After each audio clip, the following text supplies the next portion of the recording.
Yo, what's going on, everybody? It's your boy AT back with another episode of the 86. If you're catching this on Spotify, the 86 Live.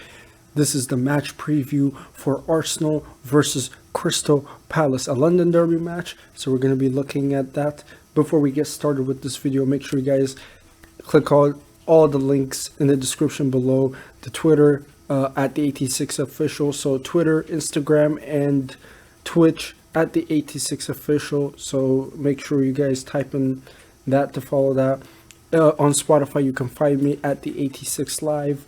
My personal Instagram is at the realabel99, and the YouTube is obviously the 86. So make sure you guys take the time to subscribe. All the links are in the description below. So make sure you guys follow that, like the video, share, tell your friends about it, comment, and subscribe. Let's get started. Before we preview the game, let's all take like a good 30 seconds to laugh at Tottenham. You see, these fucking scumbags. You see, all the talk they did about a month ago about Arsenal are a relegation side. This. You're only 6 points ahead of us. And in this Premier League table, like, with the way they're going, listen, we're coming for you, motherfuckers. You know what I mean? So let's take a time to troll these motherfuckers. So I'm so happy. Fulham, Tottenham drew with Fulham today, if you guys didn't catch it. And it's a classic Spursy thing to do. You know what I mean? You guys had the chance to close the gap and maybe go to second place. You might are sixth now only. I think you guys are sixth. And then you guys are like, what, 6 points only ahead of us? Trust me, we're coming after you. So you guys are bottle jobs and we're coming for you guys. But let's take a time to laugh at these guys. But with that said, Arsenal, do not let me down tomorrow. After all the shit that I'm talking now about Tottenham, do not lose tomorrow. Do not draw tomorrow. A win. All right? Let's get started. But yeah, so Arsenal versus Crystal Palace. I'm looking forward to this game because, like I said, if we win this game, it's a chance to go back into the top half of the table and close the gap on the teams that are above us. Tottenham drew today. A lot of teams are dropping points, so it's a chance for us to close the gap, get some points across the board, and climb up the table and get ourselves back in the mix for the top 4 race. Listen, anything's possible. We're only 6 points behind Tottenham. You know, and just a month ago, these guys were title challengers, and we were relegation, people. You know what I mean? So now we're seeing what's happening. So I believe we need to win this game, and our next few games are actually very decisive. So we have Palace tomorrow, and then after that, if I'm not mistaken, we got Newcastle, then we got Southampton, then we got Manchester United. I'm expecting 3 wins out of 4. And then I need to draw against United, because United right now, they're on top of the league. They're on a very good form, and they're the individual players that they have can cause so much damage. So I don't care if we get a point in that game. But against Crystal Palace tomorrow, a win is the only acceptable result. Simple. And Arteta has to pick the right team. He has to. You can't go in with the team full of your favorites and then it ends up costing your game. I don't care about players getting back from injury, this. You pick your best team tomorrow. You have to. You have to pick the best team you got. And then just stomp on these guys. Because Palace, let's be real, they might not be, a top half table team. But listen, they've been causing us problems for the last 2 seasons. They're the reasons why we missed out on top 4 a couple of seasons ago. Last year they gave us so much trouble, and we didn't actually beat them last year at all. And like I said, the season before that, we ended up losing our top 4 place because we lost to these motherfuckers at home. So this is going to be a very, very tricky match. So we have to get the job done. We have to. There is no other alternative result. Like, a draw is a failure. You might as well lose this game if you're going to draw with these fuckers. And Crystal Palace has a very good counter-attacking team.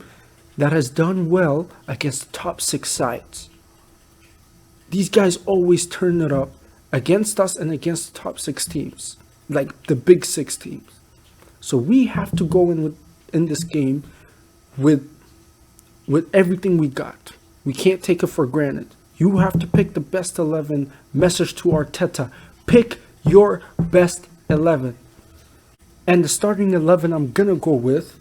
Now this is my predicted starting 11, but I'm gonna go with not only with my predicted starting 11, but also I'm gonna add in what we should go with. In my opinion, this is the team we should go with, based on the fact that Palace has Zaha, Townsend, they have Eze. These guys have very pacey, tricky players that could cause damage to our fullbacks. So I'm gonna go with this team. In goal, Bernd Leno. Like I said, one of the man of the matches last game. Listen, this guy has been getting unbelievable kind of shit the last few months because of the whole Emi Martinez situation, and he's been proving it time and time again why he's the number 1 goalkeeper at this club. So in goal, Bernd Leno. And the back 4 I'm gonna go with. Listen, I'm a simple person. I believe in this mentality. If it's not broke, don't fix it. My back 4, at left back, Kieran Tierney. My 2 center backs is Pablo Mari and Rob Holding. They've done very well together. I know Gabriel is back from, he had COVID and he's just coming back right now. Listen, don't throw him in the starting 11. If it's not broken, don't fix it. And then right back, this is where I'm going to make a change. Ainsley Maitland-Niles as a right back. I'm going to explain why. Zaha, Eze, Townsend, all these trickery, powerful players, they can bother Bellerin. Bellerin might not be able to handle these kind of players. Yes, he does have pace, but when we're talking about physical players, Bellerin is not one of them. Ainsley has physicality to him. He has grit in him.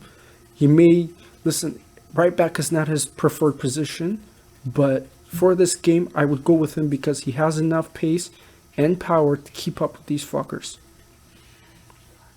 So in the right back position, I'm going with Ainsley. So my back 4 is Tierney, Mari, Holding, and Ainsley Maitland-Niles. And now in midfield, this is the part, again, I'm making changes. I'm going to go with Granit Xhaka and Thomas Partey. That's right, I'm putting Thomas Partey in. He's back, and we've been waiting. We spent 45 million on this guy. I need him in an Arsenal shirt. I need him to start and showing us why we paid that kind of money. He's a world-class player, and we need to start playing him. He's back, and he's the type of player we need in this team right now because of the kind of pace and attacking power Crystal Palace have in the counter-attack. We need him. So Granit Xhaka and Thomas Partey in the midfield. And sitting in front of them, simple. I'm going to go with Emile Smith-Rowe in the number 10 role. Why? Because this guy is a baller. This guy's a game changer. And at the age he's in, the kind of difference he's made in creatively, he's been bringing in goals and assists from the midfield that we've lacked all season. So, listen, he stays in this team. Emile Smith-Rowe. On the left-hand side, I'm going to go with Pierre-Emerick Aubameyang. Finally got his goal after getting back from injury. Very happy about that. Hopefully he continues on this run and build up on this momentum. So on the left, Pierre-Emerick Aubameyang. On the right-hand side, very simple.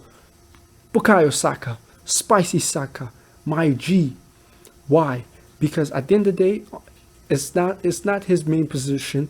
But you wouldn't think that by watching him play. If you're watching him for the first time and he's playing on right wing, you're thinking to yourself that's his main position.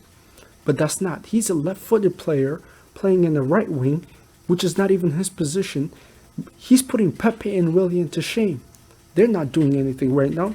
So sit the fuck down. Bukayo Saka, right wing.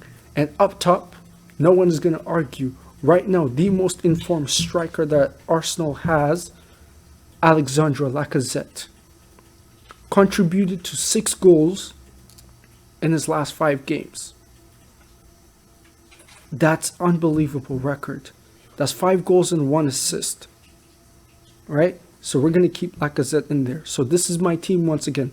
Leno in goal, Tierney as the left back, Mari and Holding as the two center backs, and then right back I'm going with Ainsley Maitland-Niles. The two midfield players I'm going with, Granit Xhaka and Thomas Partey. In front of them I'm going to go with Emile Smith-Rowe. On the left hand side, Pierre-Emerick Aubameyang. On the right hand side, Bukayo Saka. And up top, Alexandre Lacazette. Very strong team, more than enough to slap these guys and put some respect in our name and close the gap on the top half of the table. That's my starting 11. Tomorrow I'm going to be doing, like I said, I'm going to be doing a vlog watching the game, and I'm going to be posting the highlights of that vlog on YouTube. Make sure you guys check it out. Make sure you guys tell all your friends about this YouTube channel, the AT6. Click on all the links in the description below. Tell your friends, share, like, comment, all that good stuff. And until next time, peace out and come on, you Gunners.